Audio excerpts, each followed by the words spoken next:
우리의 피난처가 되시고 보호자가 되시는 살아계신 우리의 하나님이시여, 세상이 점점 살기 힘들어지고 코로나 바이러스로 인해서 온 세상이 혼란에 처해 있습니다. 하나님, 이러한 때에 우리로 하여금 피난처 되시는 하나님께 우리의 삶의 모든 것을 맡기고 전적으로 신뢰하는 인생이 되도록 도와주시옵소서.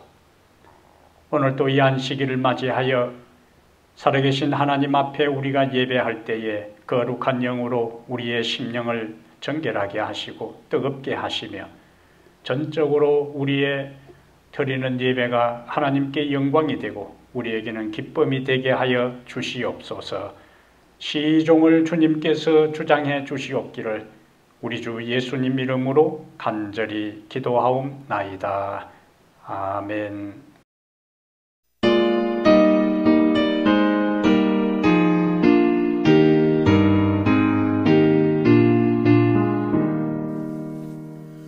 멸류관 가지고 주 앞에 드리세. 저 천사 기쁜 노래가 온 땅에 퍼지네. 내호나 일어라, 주 찬송하여라. 온 백성 죄를 속하신 만왕의 왕일세. 멸류관 가지고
사랑하는 탁구마 교회 성도 여러분, 그리고 전 세계 여러 나라에서 이 말씀을 청취하는 애청자 여러분, 안녕하십니까?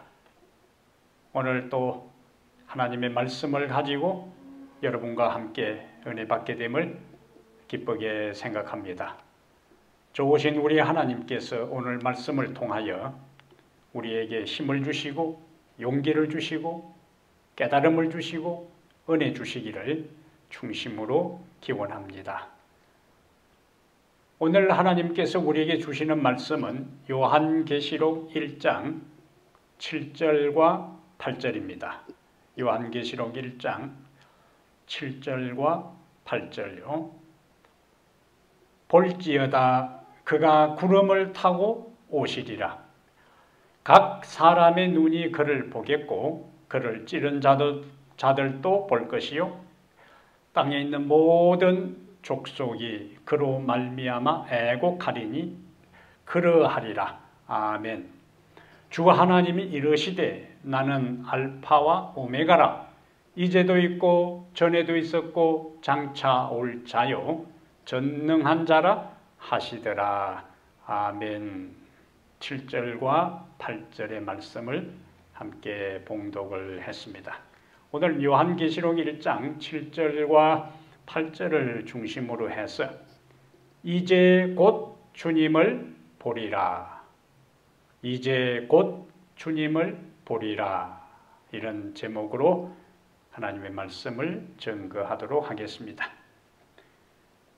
우리가 사는 미국을 위시하여 유럽의 여러 나라에 코로나 바이러스의 2차 대유행이 시작된 것처럼 보입니다. 감염자가 하루하루 급속히 증가하고 있습니다. 각국은 초비상 상태에 돌입하여 다시 국경을 봉쇄합니다. 유럽은 필수적인 사업장 외에는 문을 닫게 하고 시민들에게는 집에 머물라는 명령이 내려졌습니다. 이런 것에 대해서 반발 시위도 거세져 혼란이 가중되어 있습니다. 그동안 세계 인구 3분의 1 이상이 이동 제한을 당했어요. 사람들은 사생활에 대한 권리, 교회에 출석할 권리, 매매에 관한 권리를 포기하다시피 했습니다. 유명한 경제지 가운데 파이낸셜 타임즈라는 것이 있는데 파이낸셜 타임즈에서는 팬데믹과 같은 긴급 상황이 사회를 어떻게 바꾸어 놓는지를 조명했어요. 수많은 긴급 대책이 일상으로 자리 잡을 것이다. 그것이 비상 상황의 특징이다. 그로 인해 역사의 과정이 급진적으로 전개된다. 평상시라면 수년간 심의를 거칠 결정이 몇 시간 만에 통과된다. 위험하기까지 한 기술들이 상용화된다. 이런 분석을 내놓았습니다. 우리가 아는 대로 2001년 9.11 테러 이후에 미국은 전에 없던 법령을 제정하고 기술을 도입해서 감시체제를 강화했어요. 우리는 그것을 공항을 출입할 때 검사 과정을 통해 피부로 생생하게 경험합니다. 이전 같으면 상상하지도 못할 일들이 일어나고 있잖아요. 그러나 그것은 영토의 안전을 위해서 그것을 피치 못할 일로 우리가 다 받아들이는 상황이에요. 지금은 각국 정부마다 코로나 바이러스의 확산 경로를 추적하기 위해 스마트폰 데이터를 이용해 자국민의 움직임을 주시하고 있습니다. 스마트폰에 있는 앱은 자동으로 시민들의 외출 금지령 준수 여부를 추적할 수 있습니다. 이제 이러한 것들은 대규모 군중을 통제하는 기술이 존재하여 국가가 마음만 먹으면 사람들의 이동, 매매 활동, 쇼핑, 교회 집회를 막을 힘이 있다는 것을 이번 코로나 사태는 보여주고 있어요. 누군가가 우리의 일거수일투족을 살피고 있다는 것은 예언적으로도 아주 의미심장한 일입니다. 계시록 13장 12절부터 15절에 짐승을 경배하라는 법령을 사람들이 준수하고 있는지 감시하는데 앞으로 이 기술을 사람들이, 국가가, 정부가, 또 다른 종교 단체가 악용할 수 있기 때문입니다.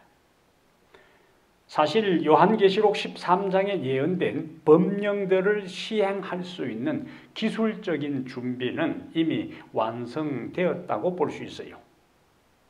이제 남아있는 일은, 다음에 일어날 일은 정부가 종교 법령을 제정하여 강제로 집행하는 일입니다.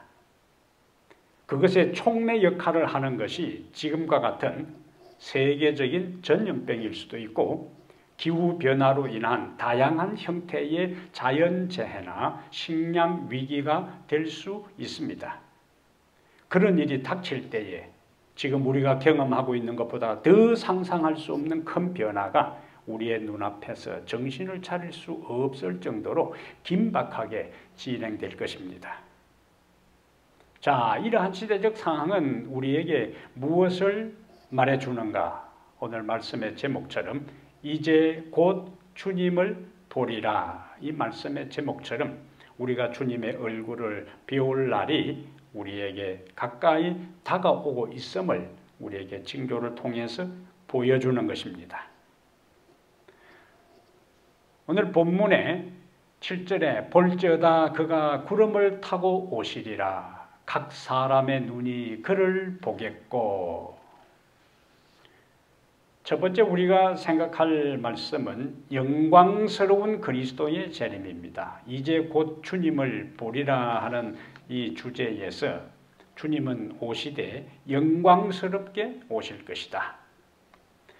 요한은 우리가 지난 시간에 살핀 4절과 6절을 통해 두 가지를 강조했어요. 예수 그리스도의 신분과 예수님의 행하신 일, 예수님이 어떤 분이며 그분이 무슨 일을 하셨는지를 4절과 6절에서 언급한 후에 오늘 7절에서 요한계시록의 중심 주제 예수 그리스도의 재림을 논하고 있습니다. 예수님은 여기 볼지어다 각인의 눈이 볼지어다 그가 구름을 타고 오시리라, 각인의 눈이 그를 보겠고 하는 이 말씀은 그분은 실제적으로 문자 그대로 우리가 볼 수 있게 영광과 위엄으로 다시 오실 것이라는 말씀입니다. 예수님은 우리가 볼 수 있게 오시고 예수님은 우리가 들을 수 있게 오시고 그분은 큰 나팔 소리, 천사장의 소리, 우리가 볼 수 있고 우리가 들을 수 있고 우리가 경험할 수 있는 방법으로 오신다는 거예요. 재림은 선악의 대쟁투의 절정이고 세상 역사의 종결이고 그리스도의 영원한 왕국의 시작이 됩니다. 그리스도의 재림은 계시록의 서론과 결론에서 반복하여 강조되고 있어요. 우리가 지금 보는 본문 계시록 1장 1절부터 8절은 계시록 전체의 서론인데 그 서론의 마지막 결론으로 예수님의 재림을 이야기하고 그 다음에 계시록 22장 12절과 13절에 요한계시록 전체 결론의 결론부에서 다시 예수님의 재림을 강조합니다. 오늘 우리가 보는 7절이 영어 성경에는 이렇게 기록되어 있어요. Behold, he is coming with the clouds. 볼지어다, 보라. 그가 구름과 함께, 우리말에는 구름을 타고 온다고 했는데 영어 성경에는 구름과 함께 오고 있다. 그가 구름과 함께 올 것이라 그렇게 하지 않았어요. He will come with clouds라고 하지 않았어요. 성경은 예수님께서 미래에 오실 것이라고 미래형으로 말씀하지 않고 He is coming, 지금 오고 계신다고 말씀하고 있어요. 성경은 재림이 미래의 어떤 예언적 시점에 일어날 일이 아니라 벌써 실현되어 진행 중인 것처럼 현재 시제로 표현하고 있습니다. I am coming 하면 내가 지금 집에 가고 있다. I am coming 가고 있다 하는 표현 것처럼 He is coming 예수님이 오고 계신다는 거예요.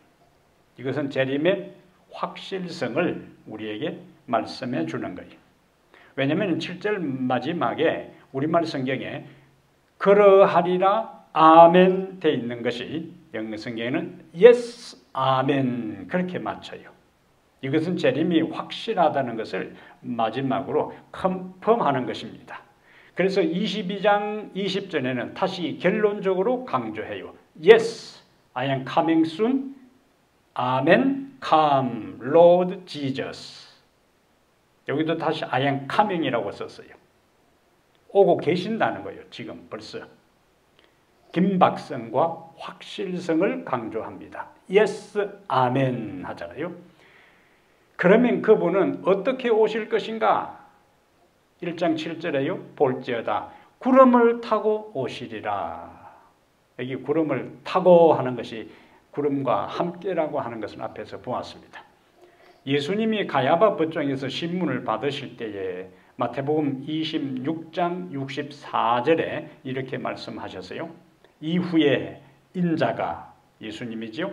권능의 우편에 앉아 있는 것과 하늘 구름을 타고 오는 것을 너희가 보리라. 여기 1장 7절의 말씀하고 같은 유사한 말씀입니다. 하늘 구름을 타고 오는 것을 너희가 보리라.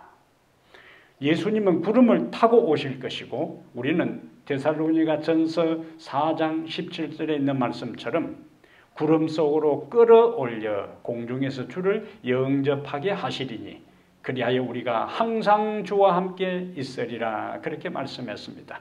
예수님은 구름을 타고 오시고 우리는 구름 속으로 끌어올려 구름 타고 오신 예수님을 공중에서 영접한 다음에 우리가 하나님 보호자 앞으로 천사들과 예수님과 함께 올라갈 것입니다.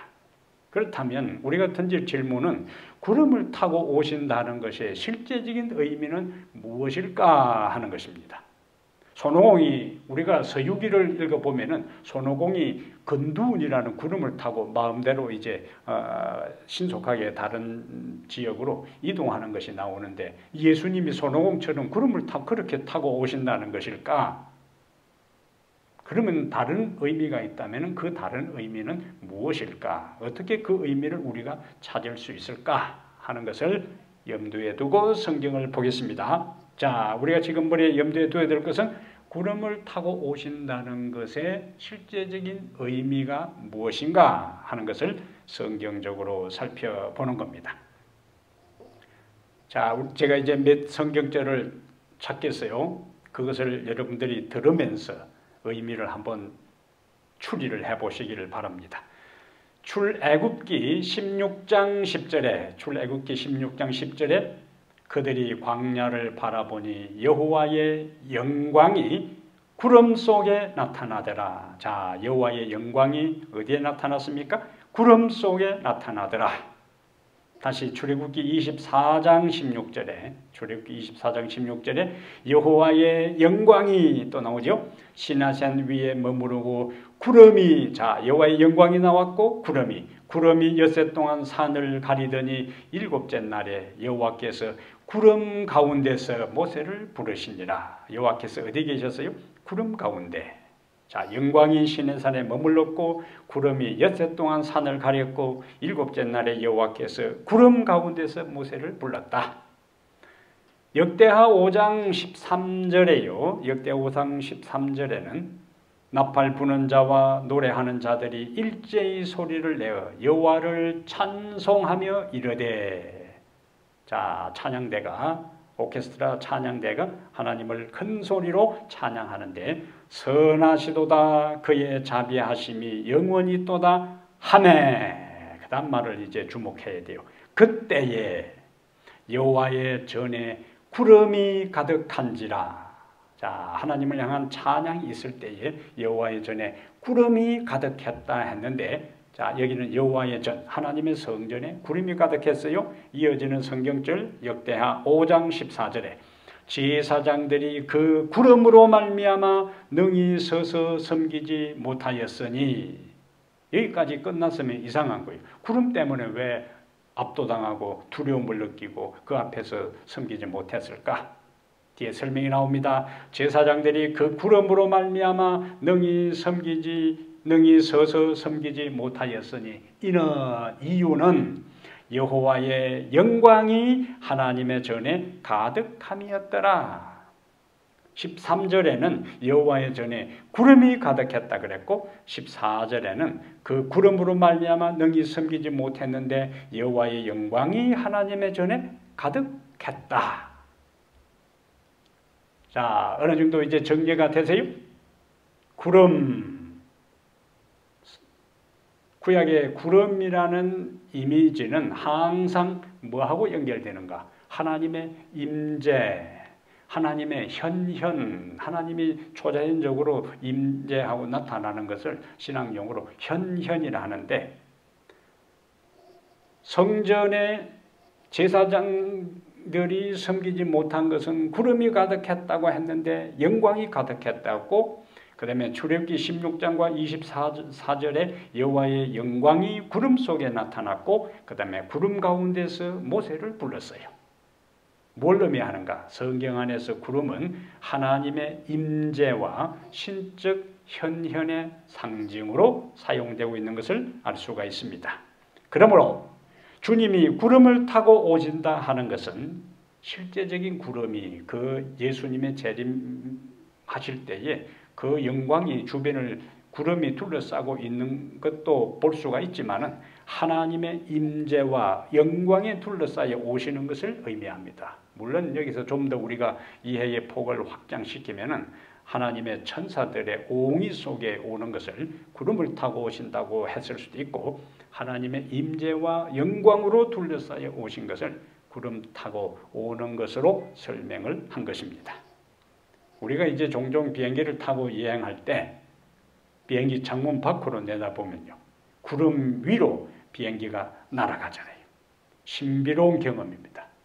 그리고 우리가 한국에서 이제 등산을 해서 산에서 1박을 하고 새벽녘에 아침에 안개가 구름이 온 산 허리를 휘감고 있는 것을 보게 돼요. 신비로운 경험입니다. 우리가 장차 예수님이 오실 때에 예수님의 구름 속으로 끌어올려 그 순간에 우리는 하나님의 임재 속으로, 하나님의 영광 속으로 들어가서 영원히 하나님의 임재와 영광을 경험하면서 하나님을 찬양하며 생활하게 될 것입니다. 다시 오늘 본문으로 돌아가서요. 볼지어다 그가 구름을 타고 오시리라. 각 사람의 눈이 그를 보겠고, 각 사람의 눈이 그를 본다는 것은 몇 사람은 보고 몇 사람은 못 보는 것이 아니라 모든 사람이 본다는 거예요. 모든 사람이 예외 없이. 마가복음 13장 26절에 그때에 인자가 구름을 타고 큰 권능과 영광으로 오는 것을 사람들이 보리라. 여기 구름을 타고 하면서 이어지는 것이 앞에서 우리가 살펴본 큰 권능과 영광으로, 그러니까 구름 이미지가 뒤에 있는 말을 같이 연결해 보면은 권능과 영광인 것을 알 수가 있어요.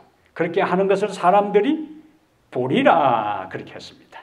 그렇다면 모든 사람들이 주님의 재림을 목격하게 된다면 이 방송을 듣는 우리들 모두가 다 예외 없이 믿음이 있던 사람이든 믿음이 없는 사람이든 각인의 눈이 그를 본다 했으니까 의인도 보고 악인도 보고 모든 사람이 예외 없이 예수님의 영광과 권능으로 오는 장면을 목격하게 될 텐데, 중요한 것은 그때 우리 각 사람이 우리가 어떤 상태에서 주님을 볼 것인가 하는 것이 중요한 것입니다. 왜냐하면 재림의 현장에 있는 사람들의 특징이 여기에 이제 나와 있어요.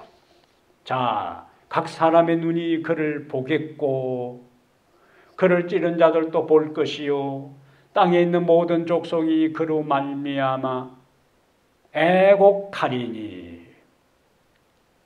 여기 본문에 예수님의 재림을 다 보는데 찌른 자도 볼 것이고 모든 족속이 그로 말미암아 애곡하리니. 오늘 본문에 누가 나오는가? 첫 번째는 애곡하는 물입니다. 통곡하는 물이요. 예수님은 영광과 권능으로 오시는데 왜 통곡하는가? 왜 슬퍼하는가? 왜 애곡하는가? 그 이유가 있어요. 에스겔 33장 11절에 이 통곡하는 무리들, 애곡하는 무리들은 누구인가? 에스겔 33장 11절에 나오는 것처럼 돌이키고 돌이키라. 너희 악한 길에서 떠나라. 어찌 죽고자 하느냐 하는 하나님의 간절하고 애타는 호소를 끝까지 거절하고 거부하고 무시하고 묵살하고 길을 막은 사람들이요. 이들은 주님의 말씀을 듣기를 거절한 사람들입니다. 주님은 말씀합니다. 잠언 1장 24절과 25절에 잠언 1장 24절 25절에 내가 부를지라도 너희가 듣기 싫어하였고 내가 손을 펼지라도 돌아보는 자가 없었고 도리어 나의 모든 교훈을 멸시하며 나의 책망을 받지 아니하였다고요. 이들이 바로 애곡하는 사람들이고 이들이 바로 통곡하는 사람들입니다. 악인들이요. 멸망의 후예들이요. 악인들에게는 애곡하는 사람들, 통곡하는 사람들에게는 이 날이 예수님의 영광스럽고 권능으로 오는 이 날이 가장 후회스럽고 가장 비통하고 가장 저주스럽고 가장 고통스러운 날이 될 것입니다. 하지만 아무리 그날 후회하고 아무리 그날 애곡하고 통곡해도 운명을 돌이킬 수는 없습니다. 두 번 다시 구원의 기회가 없어요. 노아 방주문이 한 번 닫히고 난 다음에 다시 그 악인들이 아무리 문을 두들겨 문을 열어달라고 해도 한 번 닫힌 방주문은 악인들이 다 멸망할 때까지 열리지 않았습니다. 마태복음 24장 30절에 그때에 인자의 징조가 하늘에서 보이겠고, 자, 인자의 징조가 하늘에서 보이겠고 했어요. 다 보는 겁니다. 그때에, 자, 그때에 인자의 징조가 하늘에서 보일 것인데 또 그때에 땅의 모든 족속들이 통곡하며 그들의 인자가 구름을 타고 능력과 큰 영광으로 오는 것을 보리라. 이때에 악인들의 반응과 운명이 좀 더 구체적으로 나온 것이 계시록 6장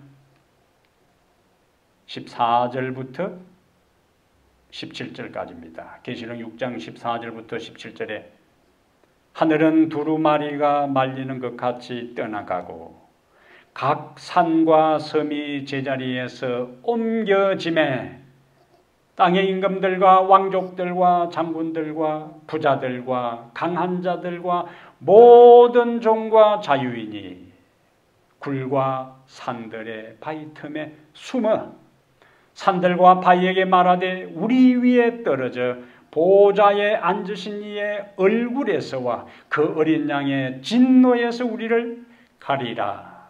그들의 진노의 큰 날이 이르렀으니 누가 능히 서리요 하더라. 악인들의 반응이요. 그들은 산과 바위여 우리 위에 떨어져 어린 양의 진노와 하나님의 얼굴에서 그들을 가려달라고 하는 겁니다. 우리는 이 무리에 속해서는 안 되는 겁니다. 통곡하는 무리가 되어서는 안 되는 거예요. 차라리 죽여달라고 외치는 그 비극의 주인공들이 속해서는 안 되는 겁니다. 오늘 계시록 1장 7절에 또 다른 특별한 무리가 등장합니다. 그를 찌른 자들도 볼 것이요. 1장 7절에 그를 찌른 자들도 볼 것이요. 그를 찌른 자들은 좀 더 포괄적으로 예수님을 죽이는데 중심적인 역할을 한 사람들이 여기에다 포함됩니다. 예수님께서 공회 앞에서 신문을 받으실 때에 이렇게 말씀하셨어요. 마태복음 26장 64절에 내가 너희에게 이르노니 이후에 인자가 권능의 우편에 앉은 것과 하늘 구름을 타고 오는 것을 여기는 너희가 보리라 그랬어요. 여기 중요한 표현이에요. 너희가. 누구를 향해서 예수님께서 너희가 그냥 사람들이 보리라 하지 않고 그 현장이 어디인가? 사내리온 회의에서 예수님께서 신문을 받을 때요. 그리고 너희가 보리라 하는 것은 예수님을 지금 신문하고 있는 종교 지도자들을 가리켜서 말씀한 겁니다. 예수님께서 우리가 아는 대로 재림하실 때는 그리스도 안에서 죽은 의인들이 부활합니다. 그런데 예수님을 죽이는데 중요한 역할을 한 사람들은 악인들이요. 그럼 악인들의 부활을 언제 하는가? 예수님이 재림할 때 부활하는 것이 아니고 천년기 후에 일어납니다. 그런데 예수님은 마태복음 26장 64절에 자기를 지금 신문하고 사형 선고를 내리고 조롱하고 비난하고 멸시하는 그들을 향해서 인자가 권능의 우편에 앉은 것과 하늘 구름을 타고 오는 것을 너희가 보리라고 했다면 이들은 악인의 부활은 천년기 후에 일어나는데 하나님께서 특별 케이스로 이들을 부활시킵니다. 이들은 그들이 멸시하고 조롱하고 죽인 예수가 어떤 분이신지를 목격하도록 예수님이 재림할 때에 비록 그들이 악인들이라 할지라도 일반적으로 예수님 재림할 때는 의인들이 부활하지만은 악인들이라 할지라도 예수님의 죽음에 결정적인 중요한 역할을 한 사람들은 특별히 악인들을 그때 부활시켜서 예수님의 재림을 목격하게 하는 겁니다. 그들이 멸시했던 예수, 그들이 조롱했던 예수, 그들이 무자비하게 폭행하고 비웃고 침을 뱉고 때렸던 그 예수가 어떤 존재인지를 생생하게 그들의 눈으로 다 목격하도록 그들을 특별 부활시키는 거예요. 이들은 예수님의 재림의 영광스러운 광경을 목격한 후 다시 죽어 천년기 후에 악인들이 부활할 때 부활하여 심판을 받게 될 것입니다. 이름하여 특별 부활이요. 그래서 각시대 대쟁투 643페이지에는 이렇게 기록되어 있어요. 거기에는 자 예수님 재림할 때 특별 부활로 살아난 악인들의 리스트입니다. 거기에는 왕이라는 주님의 칭호를 조롱함으로 군인들에게 명령하여 주님께 왕으로 관을 씌우게 한 교만한 헤롯도 있다. 헤롯은 구원받기 틀렸어. 그 다음에 불경건한 손으로 주님께 자색옷을 입히고 주님의 이마에 가시관을 씌우고 손에 가짜 호를 들리고 참남된 조롱으로 그분 앞에서 절을 한 바로 그 사람들도 있다. 이들은 아무도 구원 못 받습니다. 주님께서 임하심으로 나타나는 영광에서 그들은 숨고자 애를 쓴다. 아까 요한계시록 6장에 있는 그 비슷한 장면이요. 주님의 손과 발에 못을 박은 자들과 주님의 옆구리를 찌른 군인도 두려움과 후회로 그 상처의 흔적을 바라본다 그랬습니다. 이거는 부정적인 무리들이 악인들이요. 구원하고는 상관없는 무리들이요. 근데 또 다른 부류의 사람들이 있습니다. 또 다른 부류의 사람, 예수님께서 재림할 때에 또 다른 한 부류의 사람들이 있는데 이사야 25장 9절입니다. 이사야 25장 9절에 그날에 말하기를 이는 우리의 하나님이시라.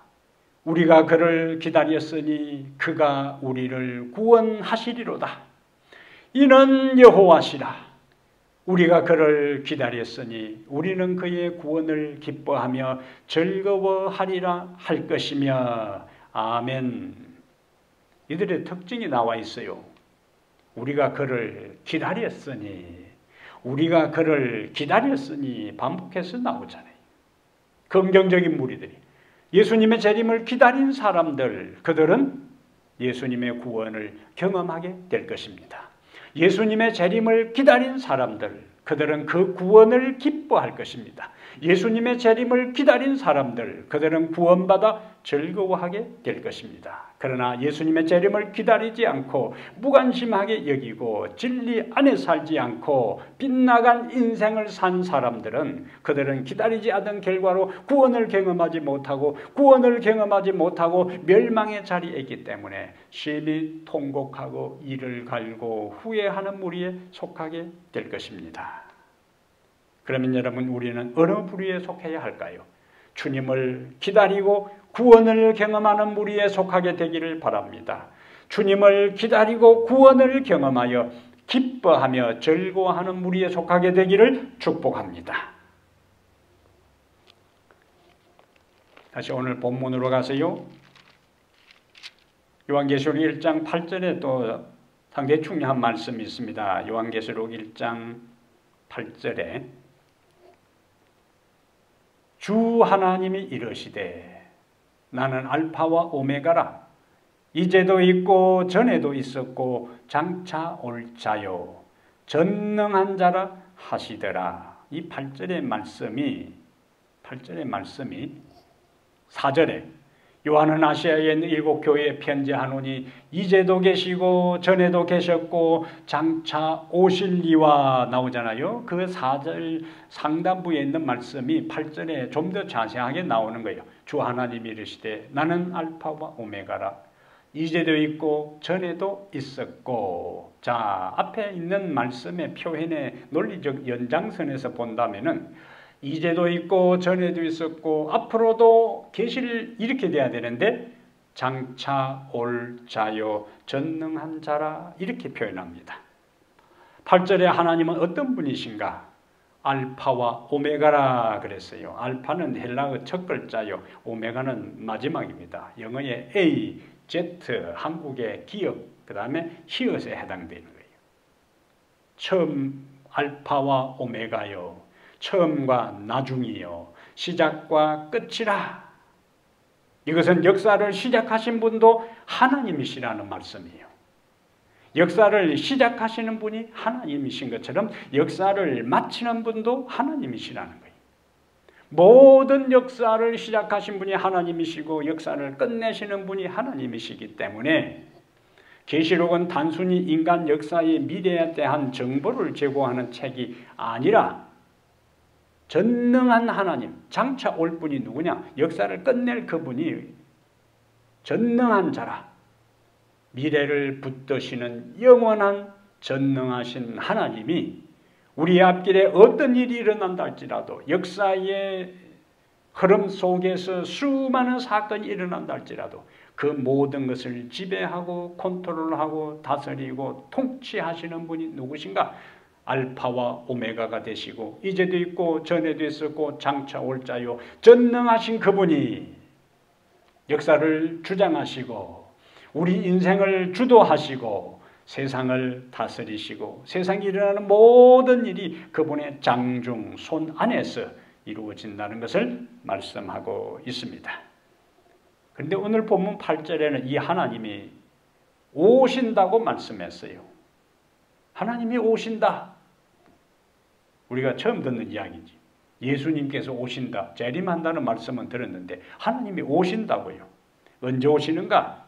예수님의 말씀 가운데 앞에서 마태복음 26장 64절에 내가 너희에게 이르노니 이후에 인자가 권능의 우편에 앉은 것과 하늘구름을 타고 오는 것을 너희가 보리라 했으니까, 그리고 계시록 6장 16절에도 악인들이 보좌에 앉으신 이의 얼굴에서와 어린 양의 진노에서 우리를 가리우라고 절규하는 모습을 통해서 볼 때 성부 하나님은 예수님께서 재림하실 때에 동행하신다고 우리가 말씀을 통해 결론을 내릴 수가 있습니다. 그토록 노심초사 기다렸던 하나님의 백성들, 당신의 귀한 아들을 세상에 보내서 구원하기를 원했던 당신의 백성들을 예수님께서 재림할 때에 이 세상에 당신의 자녀들을 데리고 하늘에 오는 것을 하늘 보좌에서 그냥 앉아서 마냥 기다릴 수가 없어서 우리를 데려가기 위해 오시는 예수님과 함께 동행하시는 하나님의 모습을 여기서 말씀하고 있는 것입니다. 온 우주의 왕인 하나님이 직접 오시는 것은 우리가 그분에게 그만큼 소중하고 귀중하고 존귀하고 가치 있는 존재라는 사실을 우리에게 보여주는 것입니다. 우리를 이렇게 소중하고 존귀하고 귀중하고 가치 있는 존재로 여겨주시고 우리를 데려가기 위해서 친히 그 아들과 함께 이 땅에 오시는 하나님을 인하여 찬양하고 감사하게 되기를 바랍니다. 1975년 4월 29일 아침 베트남의 라디오 미국 방송에서 갑자기 정규 방송이 멈추었습니다. 그리고 때 아닌 화이트 크리스마스 노래가 흘러나오기 시작했어요. 크리스마스 때도 아닌 4월 29일 아침, 1975년 4월 29일 아침 정규 방송이 갑자기 멈추면서 화이트 크리스마스 노래가 흘러나왔다는 이야기입니다. 베트남에 체류하고 있는 모든 미국 사람들은 그 노래 소리를 듣자마자 미국 대사관으로 몰려가기 시작했습니다. 그것은 화이트 크리스마스 노래가 방송에서 나오면은 탈출하라는 암호였기 때문에 그렇습니다. 월맹군에 의해 수도 사이공 함락이 초일기에 들어간 상황, 곧이어 미국 대사관으로 미국인과 베트남 주요 인사들 그리고 수많은 베트남 사람들이 구름대처럼 마지막 미 대사관 옥상에서 헬기가 사람들을 탈출시키는 그 헬기를 타기 위해서 몰려들었어요. 그러나 수많은 사람들이 온다고 해서 다 받아주는 것이 아니었습니다. 대사관 철문은 철통같이 미 해병대에 의해서 굳게 잠겼고 중무장한 해병대들이 아무도 그 안으로 함부로 들여보내지를 않았습니다. 헬기는 미 대사관 옥상에서 반복하여 저 멀리 35km 떨어져 있는 공해상에 있는 항공모함으로 연속하여 오가며 사람들을 실려 날랐습니다. 철문 안에 들어온 사람들은 안도의 한숨을 쉬었지만은 철문 밖에 있는 사람들은 아비규환이고 아수라장이었습니다. 지옥이 따로 없었습니다. 그 마지막 떠나는 헬기를 타지 못하면 그들은 월맹 공산 지하에 들어가게 되고 생명의 모든 것에 대한 보장이 없었기 때문입니다. 탈출 작전은 그 다음날 4월 30일 오전 9시까지 24시간 논스톱으로 진행이 되었습니다. 1975년 4월 30일 오전 9시 대사관을 경비하던 해병대 병력을 마지막으로 태우고 마지막 헬기가 미 대사관 옥상을 떠났을 때에 장치한 폭약을 터뜨리면서 미 대사관을 폭파시키면서 대탈출 작전이 막이 내렸습니다. 마지막으로 대사관 옥상에서 날아오르는 헬기를 바라보면서 대사관 철문 밖에 있던 사람들은 무슨 생각을 했을까요? 어떤 반응을 나타냈을까요? 그들에게 또 다른 구조 헬기는 보내지지 않았습니다. 헬기를 탄 자와 헬기를 타지 못한 자, 떠난 자와 버림받은 자의 운명의 갈림길의 모습이었습니다. 그런데 여러분, 이와 유사한 일이 예수님의 재림의 때에 대탈출 작전이 전개될 것인데 4.20 멸망 하루 전에 사람들을 철수시킬 때 그 미 대사관으로 사람들이 몰려갔다 해서 아무나 다 온 사람들을 다 태워주지 않았습니다. 미국 시민권자가 우선이었습니다. 그리고 베트남 관리들이 우선이었습니다. 사전에 서류와 비표를 가진 자들만이 엄격한 점검을 거치면서 헬기에 탑승할 수 있었습니다. 사전에 비표를 받거나 사전에 미국 시민권의 자격이 없던 사람들은 헬기를 탈 수 없었고 그들은 버림받았고 그들은 공산치하에서 비극적인 생활을 할 수밖에 없었습니다. 사랑하는 여러분, 이제 곧 주님을 보게 될 것입니다. 그날 통곡하는 무리에 속하지 않게 되기를 바랍니다.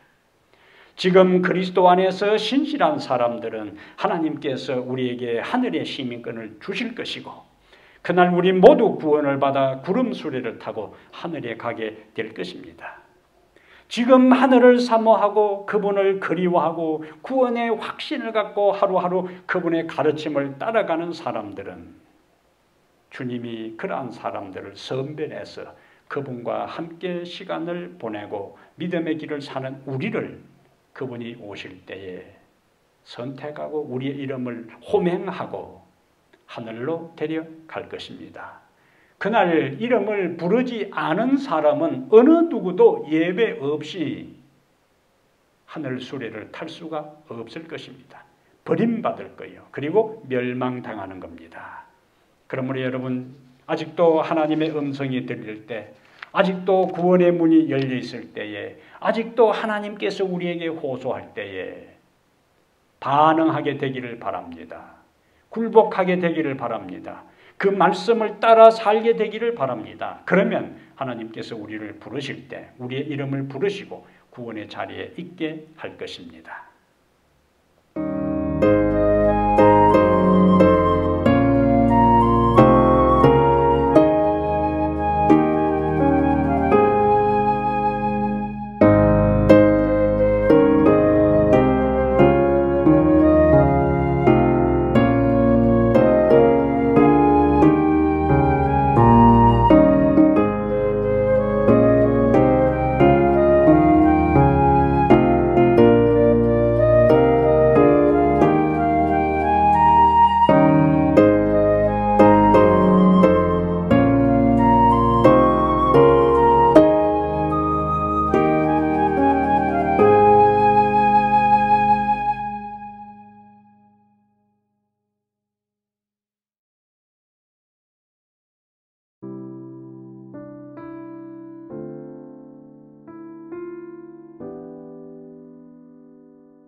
하늘에 계신 우리 하나님,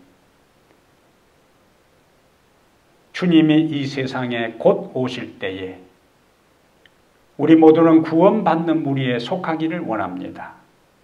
통곡하는 무리, 애곡하는 무리, 산과 바위에 우리 위에 떨어져서 어린 양의 진노에서 우리를 가리우라는 절규하고 통곡하는 무리가 아니라 주님을 기다렸고 주님의 구원을 사모했고 주님의 재림을 준비한 무리에 속하게 하옵소서. 그래야 우리가 그를 기다렸으니 그가 우리를 구원하실 것이고 우리는 그의 구원을 기뻐하며 즐거워할 것이라고 노래하는 그 현장에 있게 해 주시옵소서. 지금이 은혜 받을 만한 때고 지금이 구원을 사모하고 이제 곧 주님을 보게 될 그날에 주님 앞에 준비된 자로 서기를 원합니다. 우리를 준비시켜 주시옵소서. 우리 주 예수님 이름으로 기도하옵나이다. 아멘.